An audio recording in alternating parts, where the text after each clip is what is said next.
ఈరోజు బదుల దినోత్సవం సందర్భంగా మనమందరం ఈరోజు ఇక్కడ అసెంబ్లీ అయ్యాం కాబట్టి బదులు అంటే మీకు అందరికీ పిల్లలకి తెలుసుండాలి. చెవిటి మూగ పిల్లల్ని మనం బదులు అంటాం, వాళ్ళని హియరింగ్ ఇంపైర్మెంట్ పిల్లలు అంటాం.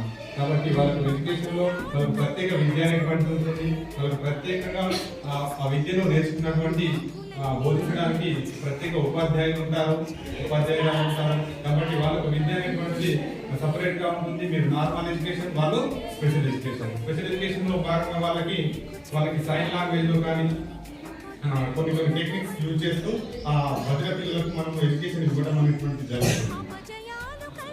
కాబట్టి వాళ్ళకు ప్రత్యేక స్కూళ్ళు ఉన్నాయి, ప్రత్యేక కాలేజీలు ఉన్నాయి.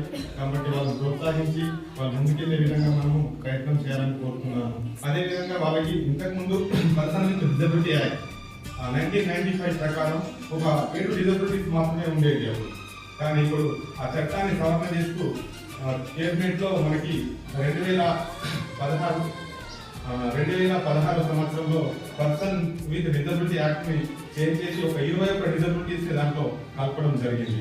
ఆ 21 డిజబిలిటీస్ ఉన్నటువంటి పిల్లలకి కూడా ప్రత్యేక విద్యా సదుపాయాలు ఉన్నాయి, వాళ్ళకు అన్ని రకాలుగా హక్కులు ఉన్నాయి, వాళ్ళ కోసం చాలా చట్టాలు ఉన్నాయి. నేషనల్ ఫస్ట్ యాక్ట్ చట్టం ఉంది, ఫౌండేషన్ కౌన్సిల్ ఇండియా అనేటువంటి చట్టాలు ఉన్నాయి. వాళ్ళ హక్కులు వాళ్ళని కాపాడే విధంగా అవన్నీ మనం తెలుసుకొని వాళ్ళకి సహాయ సహకారాలు అందించాలి.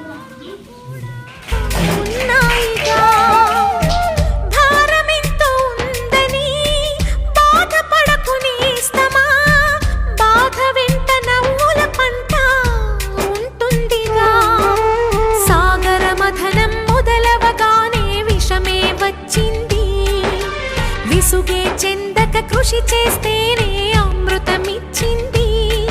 అవరోధాల దీవుల్లో ఆనంద నిధి ఉన్నది. కష్టాల వారధి దాటిన వారికి సొంతమవుతుంది. తెలుసుకుంటే సత్యమిది, తలచుకుంటే సాధ్యమిది. మౌనంగానే ఎదగమని మొక్క నీకు చెబుతుంది. ఎదిగిన కొద్దీ ఒదగమని అర్థమందులో ఉంది.